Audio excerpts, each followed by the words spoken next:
带你追查事件真相，掌握证据变化。观众朋友你好，欢迎加入新闻大白话，我是主持人谭一伦。好，节目一开始来介绍今天的特别来宾，首先是资深媒体人谢寒冰。主持人好，大家好。前驻纽大使谢文吉。主持人好，各位朋友大家好。前空军副司令张延廷。一伦好，大家好。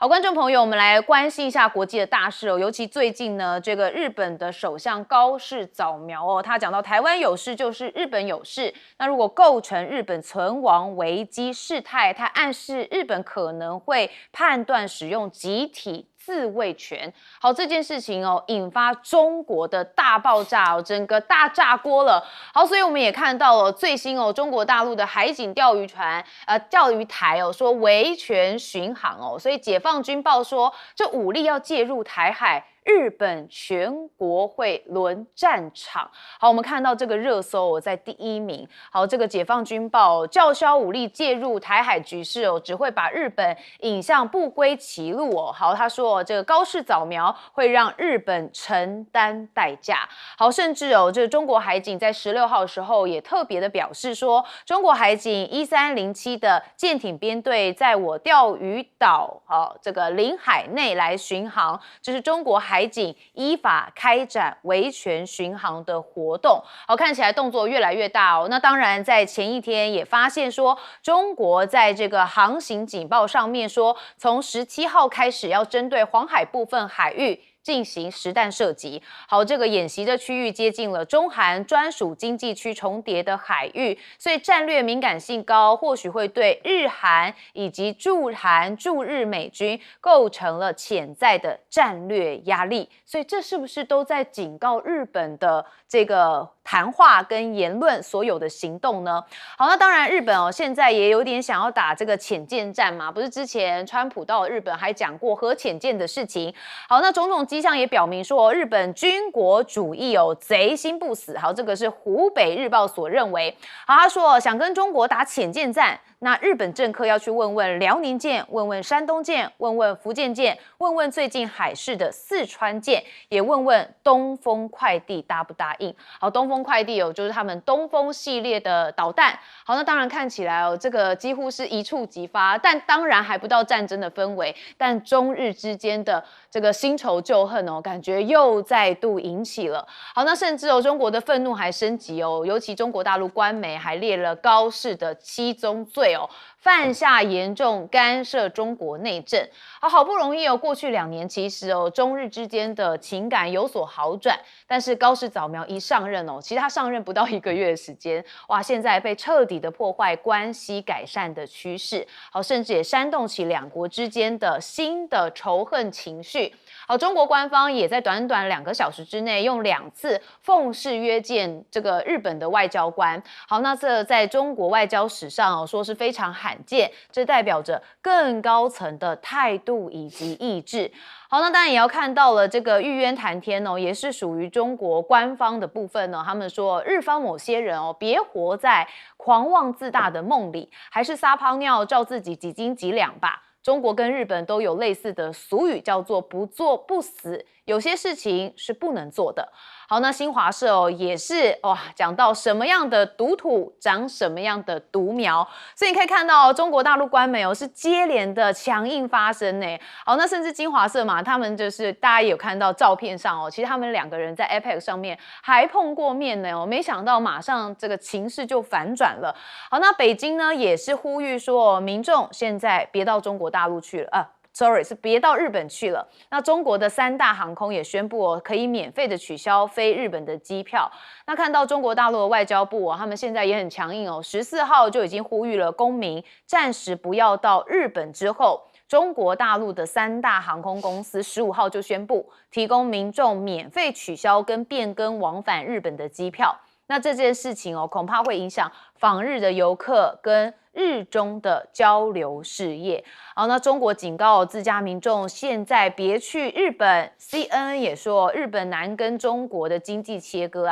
好，您可以看到历日的这个日本首相跟美国皆都维持一个战略模糊的政策，但是高市的言论等于推动了日本更靠近美国，却同时挑战与中国之间难以切割的经济依赖。所以可以看到中日的氛围哦，现在真的是非常的发烧。那过去安倍也曾经说过，台湾有事就是日本有事，不过当时他已经卸任哦，所以这个态度跟立场又完全不一样。那过去日本的首相在谈论到台湾有事的时候，通常都稍稍比较低调，所以这次哦高市早苗的话语才会让中国大陆的情绪这么样的反感。好，那当然看到了日本国内哦，其实对高市也有两派不同的想法，当然反弹的也很多。看到日本的前3位首相就有示警高市早苗，包含的是野田佳彦，对高市早苗独自贸然行动的危险性深感震惊。好，另外就是石破茂，也是日本的前首相，他说高市早苗的言论哦，几乎就等同台湾有事就是日本有事。那鸠山由纪夫则说，越小的狗越会叫，而且叫得越响，越容易给人一种强大的印象。那对此产生的期待就越多，但它终归不是大狗。好，自己看到这个日本内部的前首相哦，对高市早苗的话语也都蛮重的。那尤其有日本的民众，我们带大家看一下他们国内的氛围，抗议耶，他们围堵首相的官邸，要求高市下台，说高市去睡觉吧，更高举哦，大家看到吗？写的是高市早苗，你就是国难的标语哦。确实，高市早苗的一些话语让很多日本人觉得说，干嘛要跟中国大陆这么样子的激烈呢？这会危及吧？甚至冲绳的学者也很忧心说，如果中日发生了战争，可能会被毁灭。我们来听听他怎么说。妄言だと思います。絶対に許されません。私は高市総理大臣をね、そういう立場のある人がそういう馬鹿げたことを言うんであればですね、彼女は総理大臣の職にあるべき人ではないと思います。それを撤回しないならやめていただきたいと私は思います。好，所以现在日本也算是这个氛围很高涨，也是大家对于高市早苗说的这番言论感觉也是觉得不太适合，所以很多人叫他下台。好，我们还是先看到这整个情绪上，也就是中日这个新仇旧恨之下，高市早苗的这番言论确实引发了非常多的效益。我们先问一下介大使。高市早苗这个话是非常严重的一种挑衅，几乎有点像宣战一样。这好像就是说，今天美国的夏威夷进行了反华盛顿的这种活动的话，或者说美国要派他的国民兵去去夏威夷处理问题的时候那日本说，你如果出兵的话，那就等于是已经危及了日本的存亡，所以日本也考虑会动武。所以这个同样的一个情况，所以高市早苗事实上的话，他把过去日本政府跟中国大陆之间的所有法律上的承诺他一次全部把它踢到墙角里面去了。那这基本上就表示好像台湾跟中国大陆无关，而且呢，你如果在台湾这边发生了战争的话，日本就要出兵干涉。那这个很奇怪的，台湾不管大陆跟这个日本跟这个大陆关系怎么样，台湾跟日本也没有关系啊。日本有对台湾有任何的法律的承诺吗？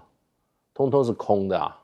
所以在日本人来讲的话，这个大陆就说你是不是要开始跟中国为敌？所以从中国大陆来讲是非常严重的事情。而且从整个国际社会来讲，这个高市早苗是全世界唯一一个国家的领袖，对于两岸可能发生战争做出这样子的表示的。美国总统都没讲了，美国总统有讲吗？你美国总统有讲过这句话吗？美国总统到现在都不敢讲这句话。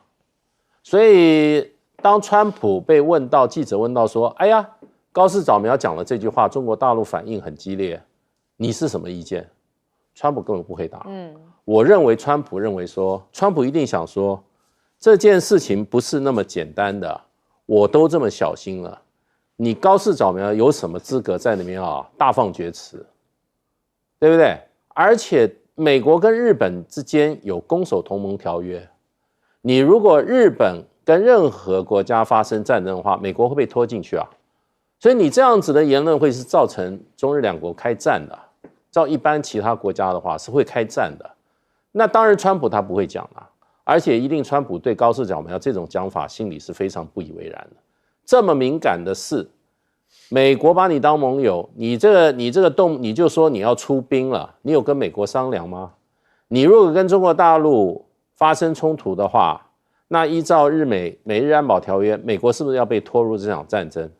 所以是因为你自己的这种顾全不周，然后不晓得事情严重性，你危及美国的跟中国大陆可能开战啊，你可能把美国抽入跟中国大陆战争啊。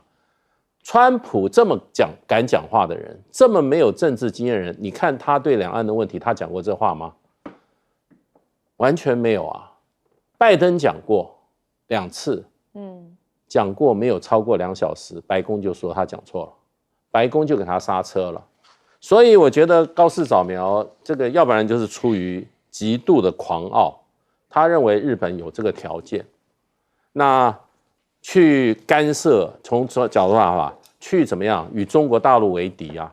那所以中国大陆，我认为他一直要高市早苗把这件事，把这个话收回去哈。到现在，我觉得日本的国内的情势还在变，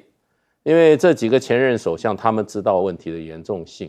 哎，你日本今天要跟中国大陆开战的话，日本也不是对手啊。哎，你也没有核子武器，你也没有东风这种各种型号的这些导弹，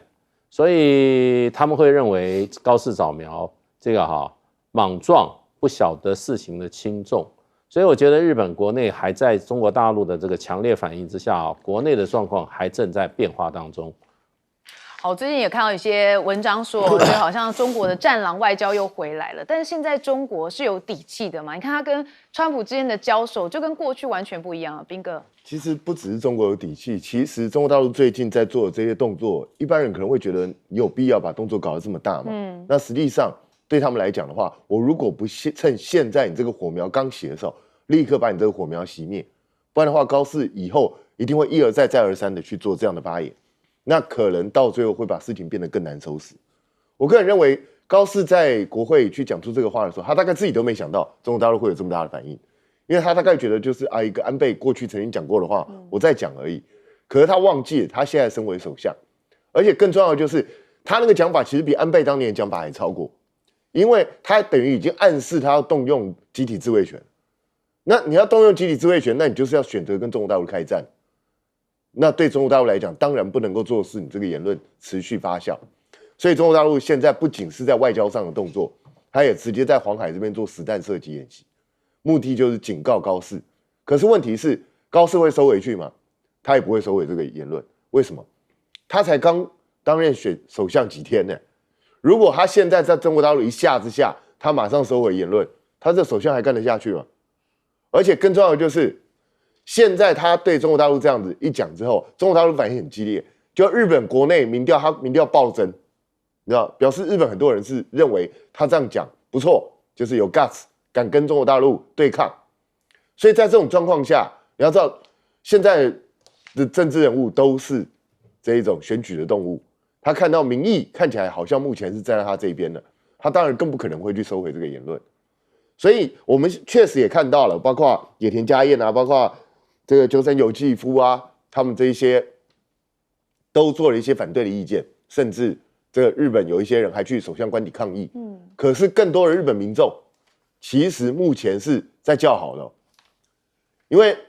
你要知道，日本传统上他们还是认为中国大陆比他们落后，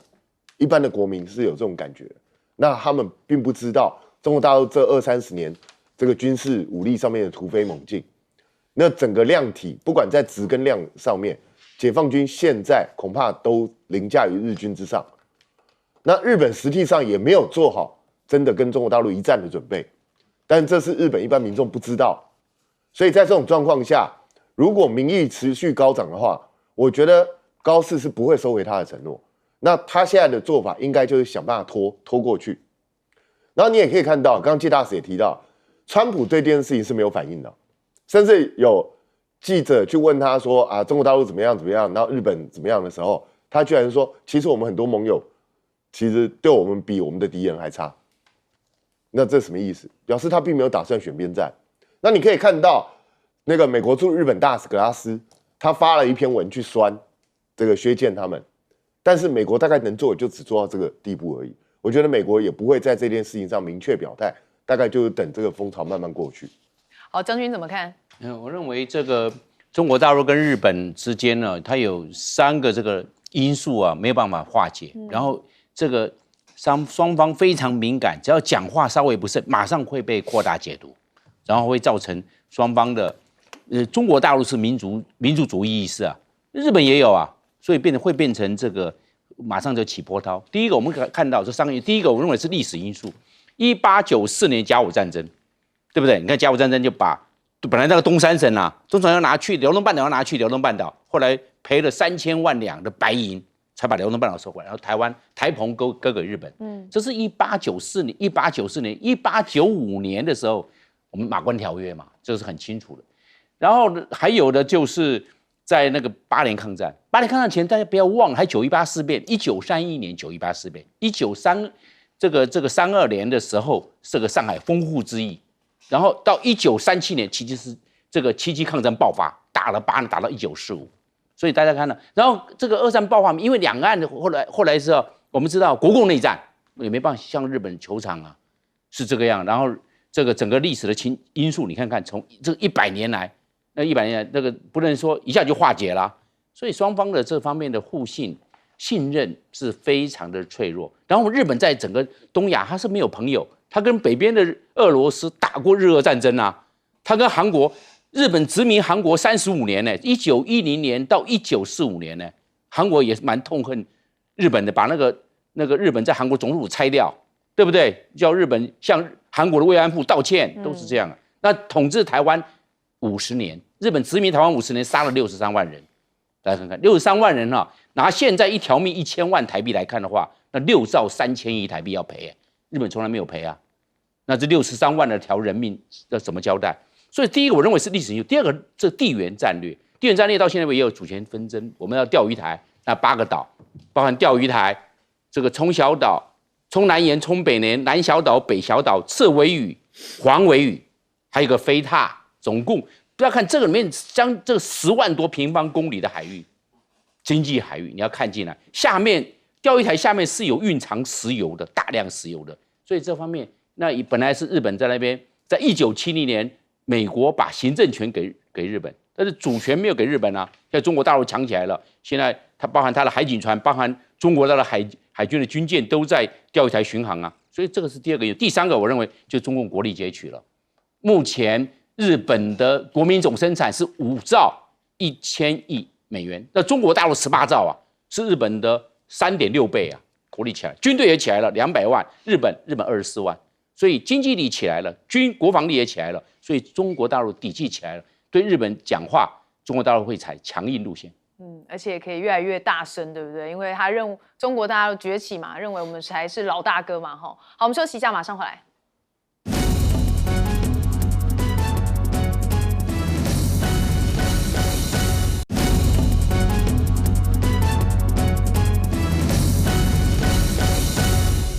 好，观众朋友们，持续带您关心哦，这个美国跟中国大陆之间的交涉，到现在到底算不算休战呢？恐怕没有。我们来看到这个中国大陆是不是虚晃一招啊？之前不是承诺吗？说要买中国大陆的是中国大陆要买美国的大豆，但现在看出的数据哦，哇，真的很不 OK 好，因为美国的农业部最新的数据显示哦，10月底川习会以来哦，中国到现在只购买了33.2万公吨的美国大豆。好，那占美方宣称中国会承诺采购的量根本不到3%。好，我们就来看看川普怎么说，毕竟是他自己跟习近平谈的嘛。那川普就说，中国将购买美国大豆跟其他的农产品哦，都在进行当中，而且他把时间拉长了。他说有望在2026年的春季前会完成，意思就是大家不要急啦。你看到这3%哦，只是目前的，其实是在明年的春季之前哦才会到达他们要的量。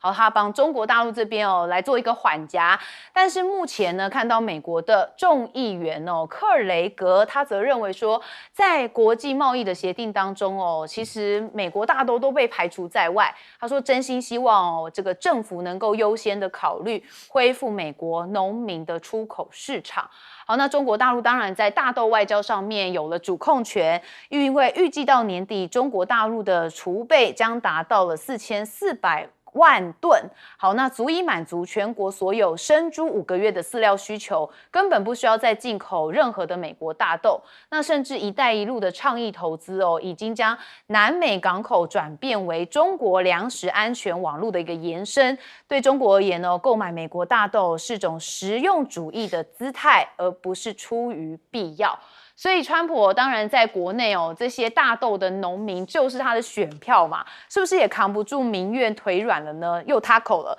多达237项的进口农产品这个免对等关税。好，但是解决了农产品的进口出口的问题，又该怎么办呢？恐怕这川普还是一个头两个大。好，那中美的稀土战还没完，我们看到中国大陆又有一张王牌了，说是以出手。好，这是中国大陆收紧了出口管制之后这个全球稀土的元素以的供应量也迅速缩减。那这一波的这个短缺就会冲击到像是航太、航空，还有能源设备以及半导体等关键的产业。那业界人士说，以在晶片设备当中扮演一个非常重要的角色，也就是它有保护涂层，还有绝缘材料，所以缺货的程度是高达9分，好，满分是10分。那美国的地质调查局在今年的1月报告也说，美国目前100%依赖的就是进口铀，那其中有93%是直接来自于中国。那其余的也多为中国加工之后的产品。好，所以这说可能是下一张中国大陆会打出的王牌。好，那我们看到像是这个伯克莱这边有加大打造一个智能病毒，那希望通过基因工程改造无害的病毒，使它可以像智能海绵般的从水中捕获稀土那希望可以调节温度跟酸碱度来释放金属供收集，替代传统的开采方式。好，但是也要看看这到底有没有办法成所以你可见美国这边真的来加大力度的来找稀土的这个元素。好，那中国这边也发现了稀土的部分是一项可以彻底改变采矿业的突破，叫做东方乌毛蕨，然后它能够形成丰富的这个稀土元素的一个晶体。那这项突破有望可以成为永续提取关键矿物开辟的道路，所以美中都在努力当中。好，但是呢，现在特斯拉也传出说要求美制车辆要全面排除中国大陆的零组件那这是《华尔街日报》报道说，特斯拉正在要求他们的供应商在美国制造汽车的时候不能使用中国的这个零组件，然后呢，也跟旗下的供应商已经采用其他国家生产的零组件来进行取代。好，但问题是有这么容易吗？中国大陆你有这么容易跟他脱钩吗？经济学人指出从 DeepSeek 到华为到寒武纪等企业，在晶片设计跟制造端的快速突破其实中国已经正在加速的实现 AI 晶片的自主化。那这也显示本土半导体产业正在迎来一个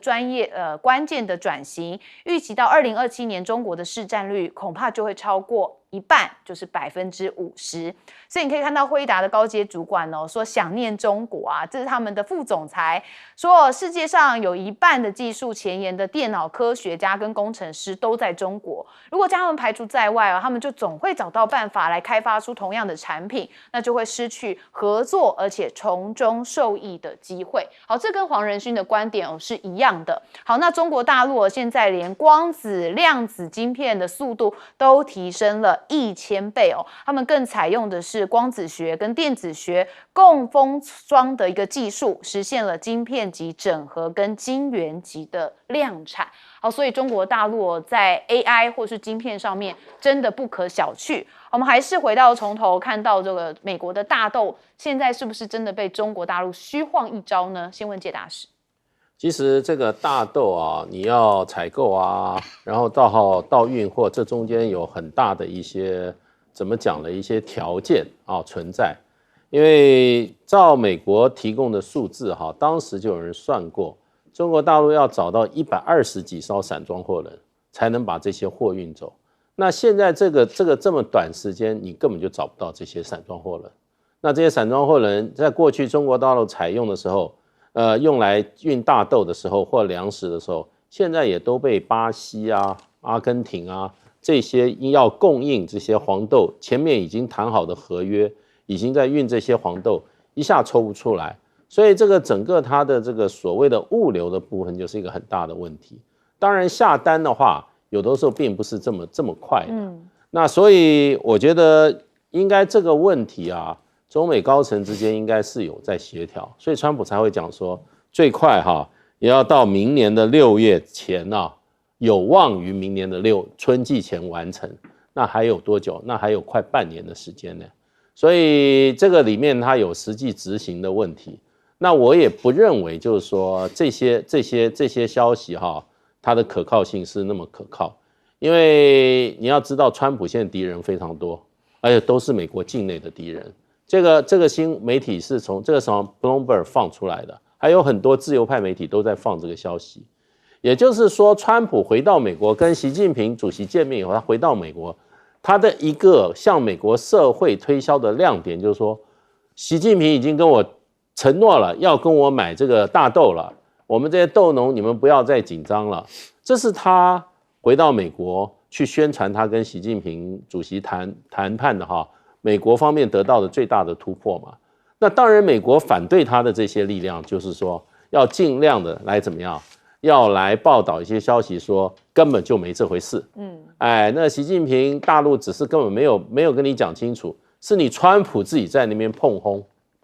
你自己在那边吹牛。所以现在这些部分你要看到他美国国内的政治情势斗争的情势非常激烈。不过我也认为就是说这个高层的这个谈判有的时候不是这样子开玩笑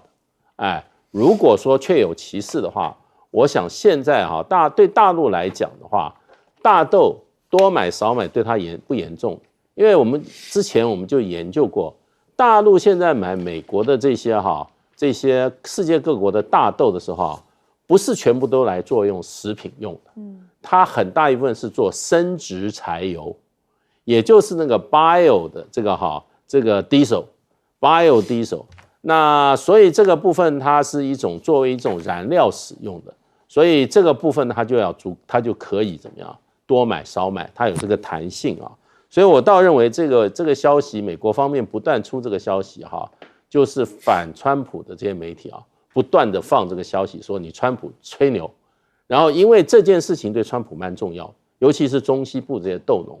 他们都是怎么样传统的红州，都是川普的基本的支持者啦。那他们如果真正出问题的话，川普真的他在这个明年的期中选举，共和党可能会遭遇挫败，所以这个问题我觉得是美国政治经济内斗的一个问题啦。那另外一个就是说这个双方中国大陆跟美国现在在晶片业也好，或者量子晶片各方面的这些竞争现在是非常非常的激烈。可是美国有一个最大的一个弱点，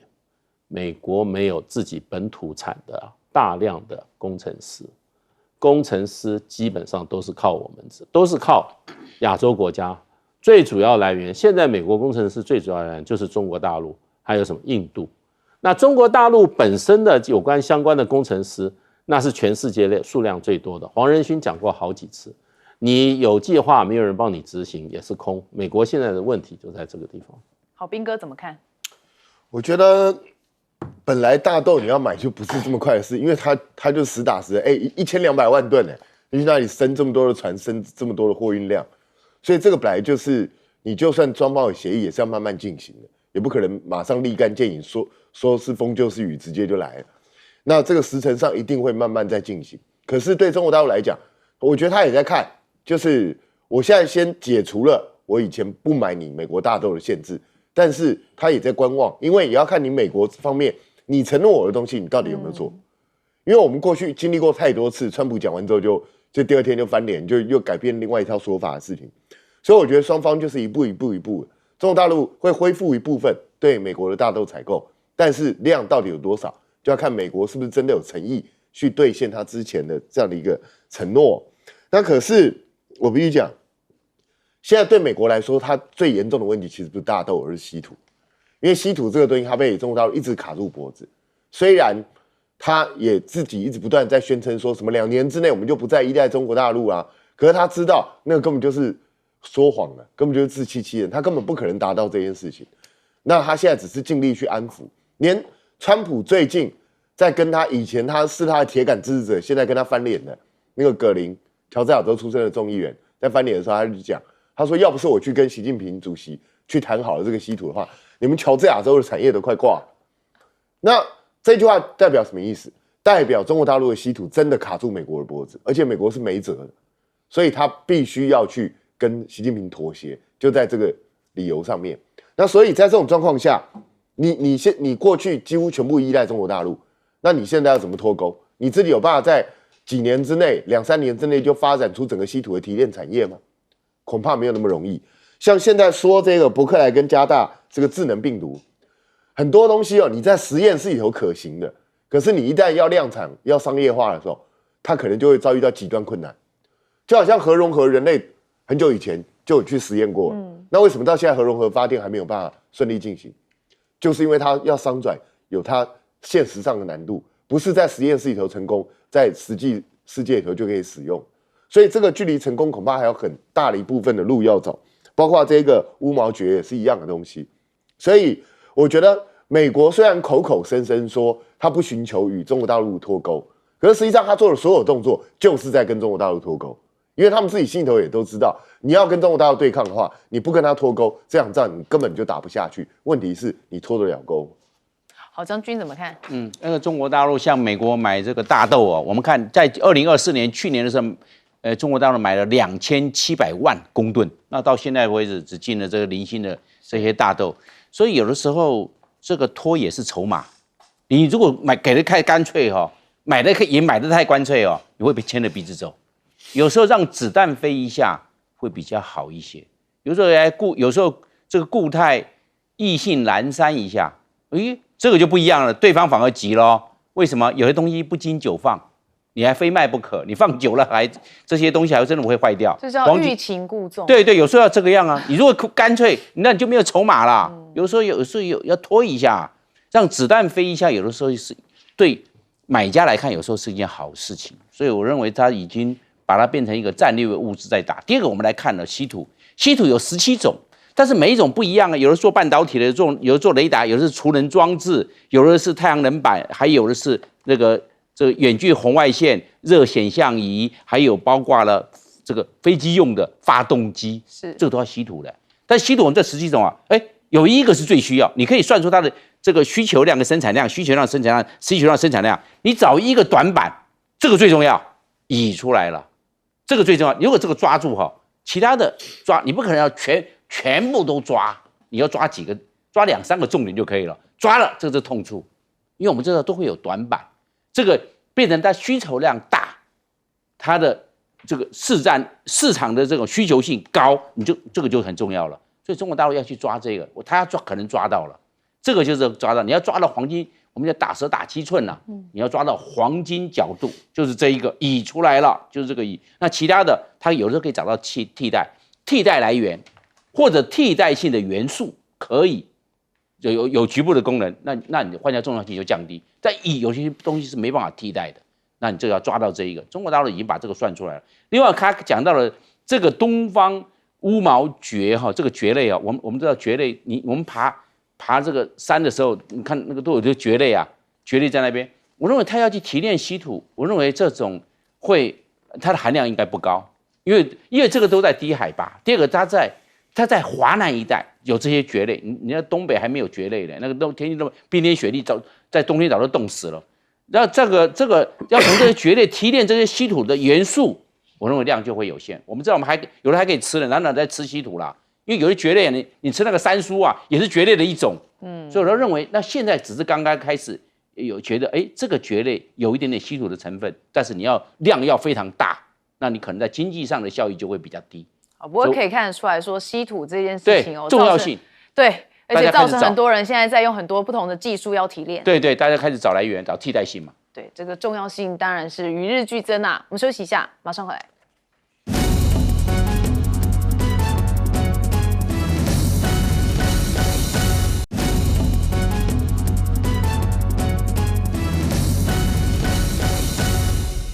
众朋友你好，欢迎持续锁定新闻大白话，我是今天节目主持人李素恒，来欢迎这一节参与我们讨论来宾。首先是文化国际所教授邱毅，主持人好，大家好。台大政治系教授左正东，主持人好，大家好。前海军舰长吕礼师，主持人好，各位观众大家好。好，我们当然先来关注是现在呢这个中日的关系看起来更升温、更紧张了。那现在高市早苗就因为所谓的台湾有事论引发了中共的不满嘛，在微博上呢也登上了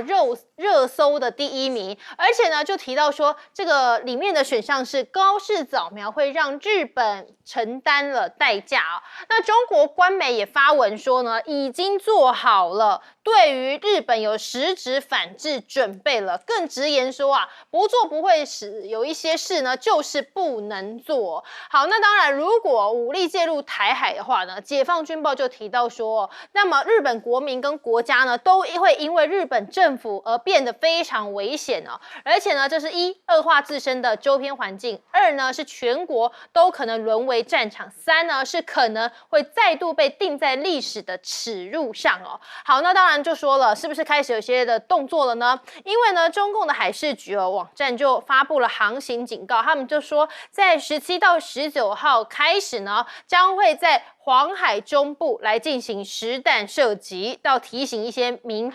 营的船只要小心了。那另外是呢，中日关系在紧张的时候我们看到中共的海警呢也宣布说会在钓鱼台的领海之内巡航，而大陆官方就说这是中国海警依法开展的维权巡航活动。只是当然现在时间点很敏感嘛，就在中日矛盾之际所以这个行动也被视作是有反制的味道那当然另外还有就是在经济以及民生上的影响啦，因为其实经济上很难以切割。那现在除了是说呢提醒这个民众不要再到大陆之外呢，中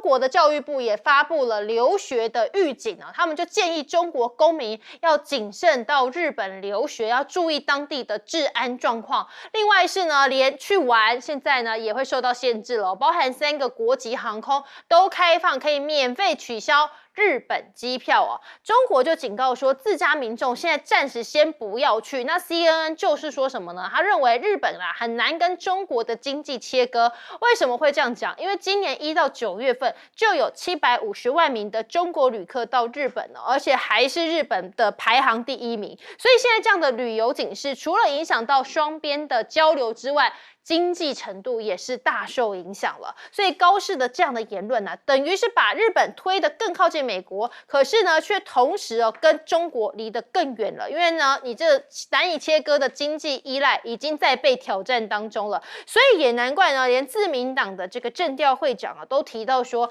接下来我们应该要冷静的处理冷静的对话，希望可以实现比较稳定的一个日中关系而且呢再度强调说日本对华立场是不会改变的。但是当然我们看到高市现在一句话似乎也摧毁了整体的战略平衡了。好，他就说呢高市早苗之前还甚至考虑说要同步改变于这个非核三的原则要进行修改了。那当然呢他担心说如果遵守不引进的原则的话呢，就没有办法允许美军载荷船舰停靠日本所以这当释出的讯号呢，也是不是在向美国靠拢呢？而高市呢也说呢，在传出考虑要修改无核三原则之外呢，反对党马上就说，我也觉得很突然，怎么会突然发生这样的状况呢？所以民间呢也有很多不满的声浪，像是你看到在15号晚间，有很多的日本民众他们就自发性的跑到了东京的首相官邸前。你看我们现在这画面其实天色已经非常晚了，但是还是这么多人聚集到这个日本的首相官邸前面集会，当然就是要抗议，要求高市早苗要撤回他在这个议会当中的发言而且呢说这个更重要的不应该是在挑衅或是呢让情势升温这样的言论好，那另外是呢原子弹爆炸的幸存者也痛批高市早苗，说他的言论太危险，可能会引发战争。那高市早苗呢就被评论认为说他不但是没有能够完成大日本复兴哦，反而可能呢会变成是战略冒进的牺牲品哦，把日本推向一个既得不到美国的背书，又彻底丧失中国战略耐心的一个危险境地哦。好，我们先请教邱委员怎么看说现在这个当然高市的点火，那接下来到底这个进一步有没有可能会升温呢？高市会出轨，基本上是早就可以被预期的。我在节目中也讲了好多次，也做了这样的预测，但是会这么快就发生事情，倒是出乎我的意料之外。高市现在为止，他不认为他说错，他认为他讲的话是日本几代的首相心里的想法，只是他比较直率，他把它讲出来而已，所以他不改口，他也不认错。他只同意他以后讲话要小心，但是不认为他讲错。高市的有没有讲错？当然有，而且高市讲的问题非常的严重。怎么说呢？站在台湾的立场，我们会说，高市讲台湾有事就是日本有事，那不是代表日本会保护台湾吗？那对台湾的安全不是正面的吗？大家要知道哦，谈到所谓两岸的问题，尤其日本去谈到两岸的问题是非常非常敏感的。过去麻生、安倍都讲过类似的话，但是在首相任内他们都不敢讲，他们都是卸任以后才讲的。高市不但在上任，而且上任才不到1个月的期间，他就讲了台湾有事，而且呢，他后面不只讲日本有事，他引用了日本的国家安保法，他讲了一个日本的存亡危机事态，这句话才严重。为什么日本的存亡危机事态这句话这么敏感？那我们就要谈到一点历史。在918民国20年918事变之前，那时候主导关东军进行柳条湖事件的时候，叫做石原莞尔，他当时在关东军的总部要谈说为什么一定要把东三省拿下来，他的理由就是日本面临存亡危机事态，所以一定要拿下东三省，所以就有了918事变。后来在日本的御前会议讨论说要不要去偷袭珍珠港，当时候日本的首相战争狂人东条英机所秉持的理由是什么？他说日本有存亡危机事态，所以一定要先消灭美国的太平洋舰队，所以要偷袭珍珠港。所以当时的海军大臣山本五十六只好接受这个命令。本来山本五十六是反对跟美国开战的，但是后来也只好做了。所以当听到了日本的存亡危机事态，刚才电视强说高市会不会让日本向美国靠拢？美国哪敢跟他靠拢？因为这件事情也涉及到美国当年太平洋战争爆发，珍珠港被偷袭事件了。我这么一说，大家就知道问题的严重所在了。所以大家说大陆的大阪总领事薛健为什么会讲到斩首论呢？很多人说外交官应该有外交礼仪，不该讲这么情绪的话。那我告诉大家，这句话不情绪。如果你了解日语，了解日本文化，尤其了解日本的武士道文化，你就会常常见过这样的字眼吧。这句话如果用我们国语来解释，就叫做朋友来了有烧酒，敌人来了有猎枪，就这个意思啊。用台湾人的术语来说，就是说，例如做横，做横若亲门踏户，那我就赏给你，头进来砍头，手进来剁手，脚进来斩脚，就这样啊。这就是台湾人讲的亲门踏户论，以及中国人讲的所谓的刚才讲的朋友来了有烧酒，敌人来了有猎枪。所以为什么这些事情大陆的人民都认为薛健讲的没有错，很合适？薛健最后虽然把贴文给删了，但是已经群情激愤，然后大陆已经决定从明天开始连续3天在黄海进行实弹演习。你知道那个演习地点是什么？就是1894年9月17号中日甲午战争黄海大海战的地方。什么意思？已经告诉你了，那一场战争中国输，日本赢。当时中国的旗舰定远舰被日本俘获，还在日本展示，这是中国人的国耻。而这次日本又派出出云舰，也在演习，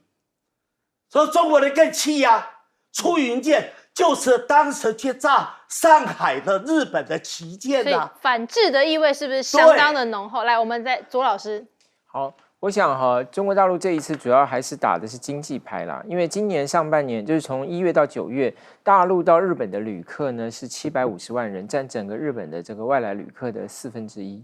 所以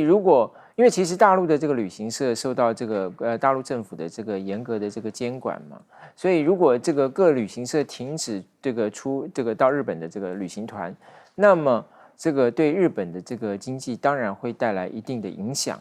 同时，其实我也注意到，在石破茂政府任内，在参议员投票那一天，大陆宣布了开启对于日本这个水产品的进口。那这个水产品的进口，事实上在今年就是在11月份正式开始。一开始是北海道的这个龙虾，那接着可能会是爱知县的这个海参。那当然，日本是希望能够把10个受到所谓核污染影响的这个10个县，他们的这个水产品都能够全面开放。然后呢，当然也包括日本的牛肉。那么，所以等于是大陆刚刚把这个双方已经冻结2年的水产品的禁令呢给打开了。那么后来就出现了这件事情，所以很显然，大陆现在先用这个旅客的这个经济牌，下一步可能是不是水产品又会面临新一波的这个检验，或者日本其他的产品会不会面临检验？那当然双方可能都有一些经济牌可以打哦。那如果在过去这么长时间以来，日本对大陆是有显著的这个贸易顺差，那显然大陆作为一个逆差国，它的影响力当然就比较大了啊，因为它涉及到这个能够掐断你的出口嘛。那当然，另外一方面我们也看到，就是黄海，就像刚才这个邱委员讲的，黄海的演习其实是非同小可的。那为什么呢？其实黄海演习涉及到，就是其实它不常有哦。虽然大陆常常进行演习，但在黄海其实是非常少。今年1月有过一次，今年8月还有过一次。那么简单来说，在黄海，因为黄海就是等于在北京的外面嘛，所以这个对大陆来说是一个非常重要的地方。那这个地方的演习，当然它是有非常高度的政治性的意涵啊。那当然它有一个很重要的宣示，其实不只是针对日本，连同韩国，连同美日韩的同盟，这是它主要叫板的对象了。还有就是说，那你美国的态度是什么？其实美国到现在为止是没有表态，美国川普政府是没有表态的。唯一有表态的是美国驻日本的大使，他有在这个X 上面有发表，就是说，大陆这样子的，就是他这样指的是薛健的说法了，这样好像是不符合一个所谓的邻居的，就是作为日本邻国的这样子一个应有的一个做法。好，那这是我唯一看到川普政府的官员出来讲话的，因为这个里头涉及到的一个问题就是说，第一个，美国是不是赞同高市的这个说法？第二，美国是要怎么样去让这个整个事情降温？但是黄海的这个演习也会有另外一个后坐力是什么呢？就因为其实大陆最近在黄海跟韩国之间的这个摩擦越来越多。去年大陆的这个船舰到了黄海的这个频率已经是2017年的时候的3倍，300多次哦。那这个会不会使得韩国国内认为说他们要拥有核潜艇、拥有这个核武装，有更强的一个理由，也给了美国让韩日冲在前面一个更好的借口？我觉得，所以这个是一个两面刃。未来这个两面刃会怎么继续去发展？我觉得关键真的还是在川普。对，来舰长。高市早苗对于中国大陆有很多的误解啊。中国大陆已经不是1949年建立新中国的时候的中国大陆，也不是1945年的时候的中国大陆，更不是918那个时候的中国大陆。工具箱里面有非常多的工具，那现在呢一样一样往外掏啊。那我们等一会儿会讲到黄海军演，但是我们看到国航，也就是国航、东航以及南航这3家主要的航空公司，可以让前往日本的旅客退费或者是迁转，其实这都是一个不寻常的讯号。那我们来看啊，这个东海那个黄海军演的部分，黄海军演的部分呢，我必须要这样讲啊，我们那个用图来解释啊，也就是我们可以看到，它如果按照它的这一份云航警83的这个内容来看的话，它的确啊，就在山东的南侧，山东半岛的南侧，可是它的大小其实并不大，而且它的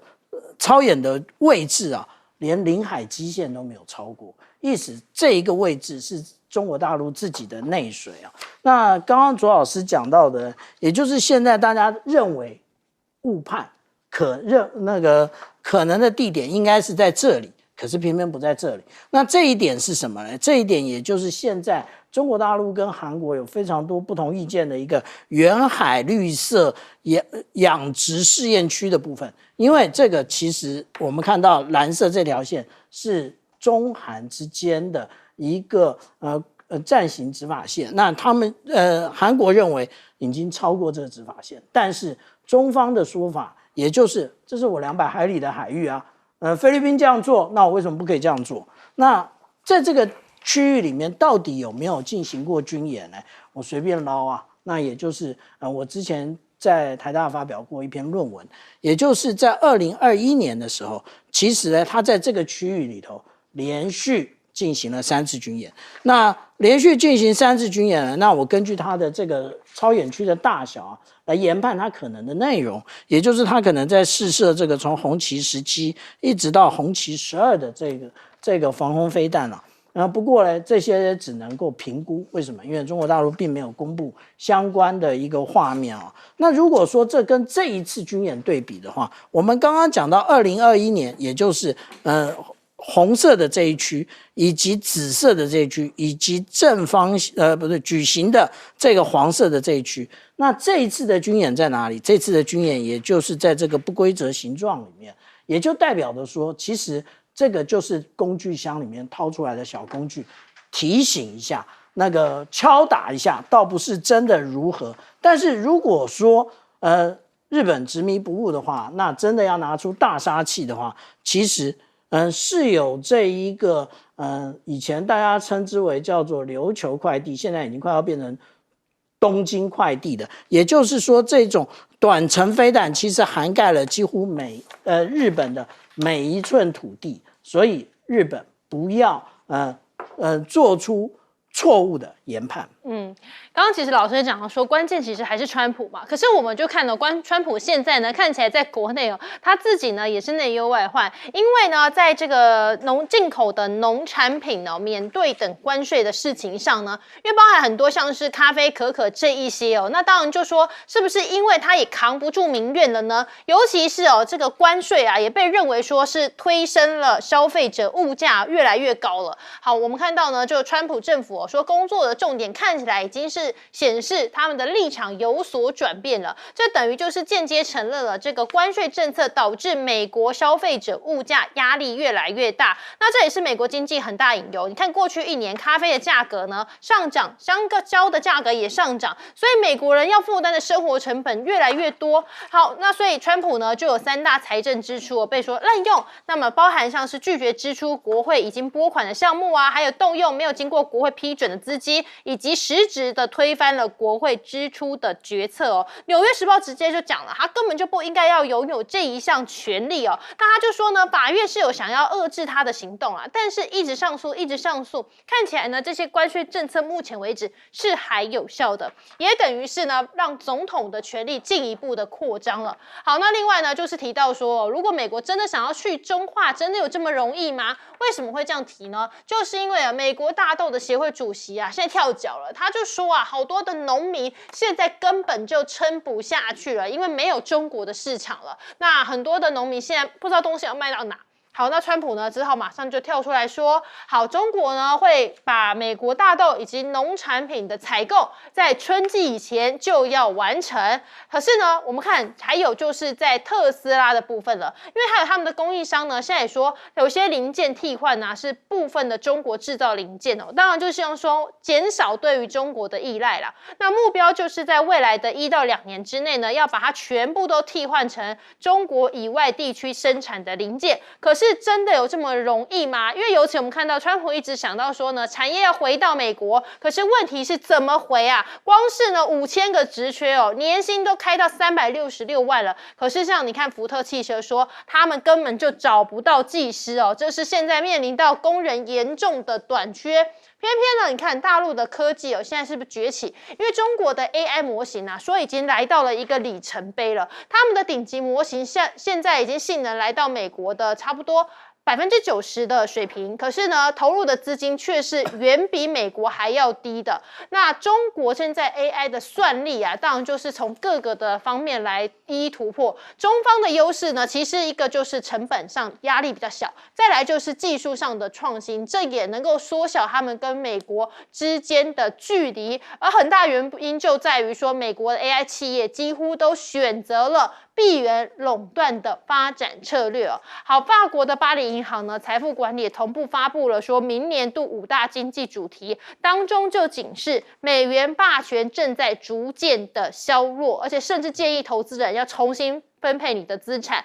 好，那所以去美元化的速度是不是也持续在加速呢？以9月份来看人民币的国际支付已经占比从8月的2.93%变成3.17%了，排名也上升了1位，重新回到了全球第5大活跃货币了。好，先请教委员怎么看这个川普现在民怨四起啊？所以川普心里一定很烦高市早苗，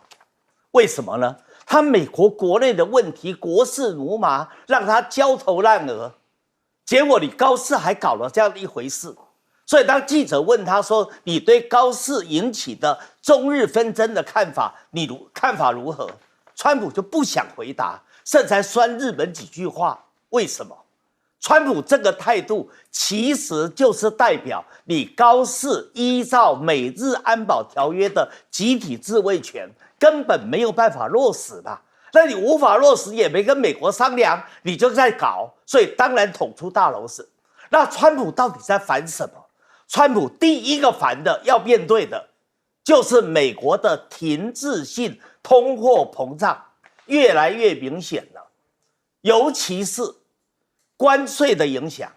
另外还有联邦政府关门43天的影响。所以现在在10月份，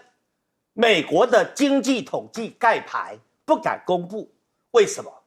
川普怕一公布的话，大家发现消费者物价指数 CPI 涨得很多，于是就会有更怕通货膨胀发生的预期，会造成更严重的物价上涨。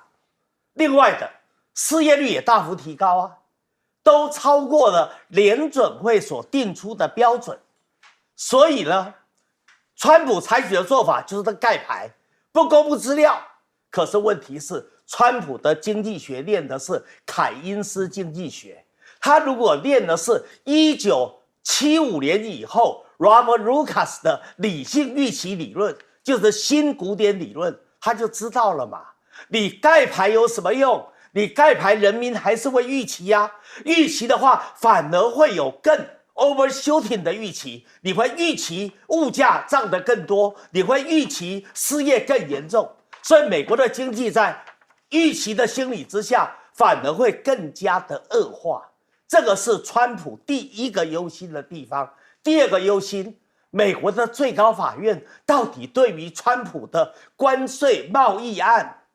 到底最后的裁定结果如何？9个法官依照听证会的结果，不管是自由派或保守派，基本上对川普都有抱怨，都认为川普的做法是滥权，是抢了国会的权利，他没有权利用国际紧急经济权利法就把关税给调整，就去打全球的关税战。所以川普第二个忧心在这里，因为一旦他被裁定败诉，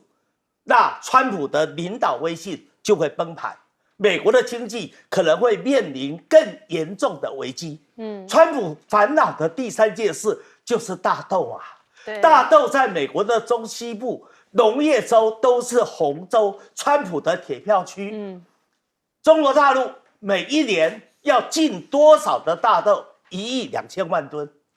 而这一次川普跟习近平谈过以后，他跟贝森特回到美国都吹牛，说中国大陆同意会采购美国大豆1200万吨，结果到现在为止，中国大陆只采购了30几万吨，所以他才讲不到3%啊。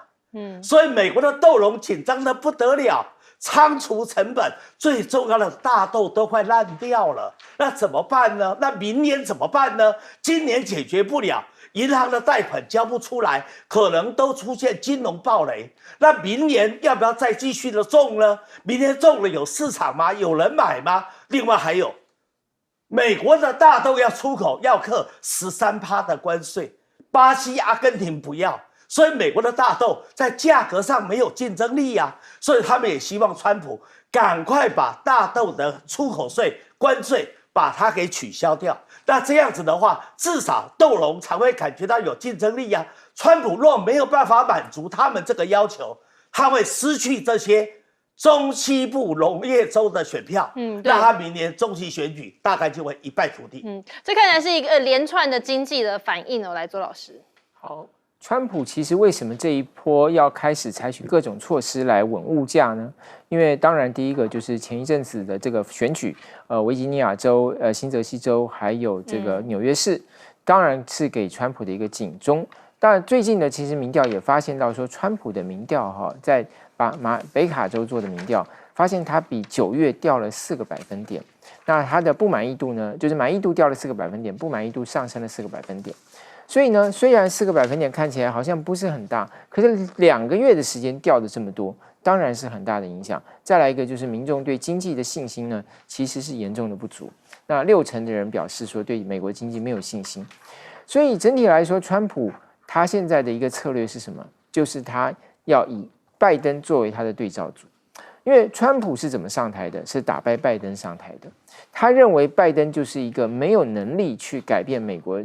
通膨的这样子一个总统。他认为拜登就是不断的说美国情况很好，然后呢大家都觉得不好。所以川普现在就是说他不能够像拜登一样，只是告诉大家数字说你看美国其实通膨没有那么严重。他认为他要做一些事情，这个行动感啊，其实是川普现在要呈现的这样子一个景象。这行动感是落在哪里呢？第一个，你看像这个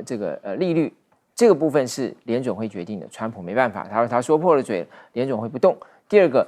如果要给民众退税，要给民众什么发钱，这是卡在国会，这也没办法。所以最后他剩下什么？就剩下关税。那当然，其实还有一些其他的事情他是可以做的，比如像什么呢？比如像这里头想讲到的就是说，美国电费为什么会上涨？因为照说他说现在美国的这个油价来到史上新低耶，那为什么这个电费会上涨呢？因为这是牵涉到大家的这个电力使用，很凶，特别是不断的这个新建的这所谓的资料中心，为了因应 AI， 然后另外一个就是美国的基础设施不够好，所以它也有电力耗损。哦，那像在这个纽泽西州这次选举，就是因为大家埋怨电力上涨啊，说电力这一年涨了20%，所以他现在就要针对这个部分要有更积极的措施，就是那个行动感。所以为什么他列出这么多产品，说这个要这样，那个要这样，这个要做，那个要做？简单来说，就是要让大家感觉到他有行动。包括什么？他说现在要抓那个包装牛肉的那个包装商，说他们把那个牛肉价格给抬升了这个也是他要做的。最后我想讲一下这个福特汽车的这个缺工的这个问题，这个其实是一个新趋势，我觉得值得所有人来关注。现在发现到说，美国每年会有6万8千个这种制造技术劳工的这个缺，但是呢远远不够。他说去年来说，美国的这个他的这个大学的入学率掉了0.6%，可是呢，它的这个就是这种所谓的技术学校的这个入学率呢，上升了16%，因为真的是缺，大家不愿意去的人很少，因为你去还要经过这个他的训练，虽然他的上课的时间比较短，大学一般4年，接技术学校9个月到2年，可是就是大家觉得好像这个是黑手，这个好像这个社会地位没那么高，所以未来这会是一个趋势，就是怎么样去鼓励更多的人进来，而这一块呢，相信他的这个报酬说会比一般的大学生还要好。我觉得这不止在美国，在台湾也会是这样子。来舰长。福特的 CEO 讲得非常清楚啊，他们开出来的年薪并不低啊，他们开出来的年薪是12万美元，也就是如果合台币的话是366万。那这一个呢，如果按照美国社会安全局的一个数据来讲的话呢，12万美元其实是美国平均年薪的2倍。那为什么没有人去？那也就是刚刚其实左老师讲到一部分，也就是当黑手他的一个社会地位到底是什么？那美国人愿意接受这种社会地位吗？我们来看一下啊，这是相关美国就业的一些资料啊，我们可以看到那个下降最多的，我这样表框起来啊，也就是我们看到钟表修理工，还有毛杆钻孔以及采矿的工人，那以及呢切割的以及修剪机的工人，那他们这个年薪的数量呢，其实都是非常的对于我们刚刚讲的那个数字，大概就在左右之间。可是我们看到它的就业变化都是大幅度的下减，所以我们看到了一件事情啊，也就是川普不断的要提出他美国要再工业化，可是他有没有人愿意投入这个工业呢？其实没有。这个也就是我们讲到美国军舰为什么一直都没有办法维持它的一个进场维修的一个期程，以及那个它造舰的一个为什么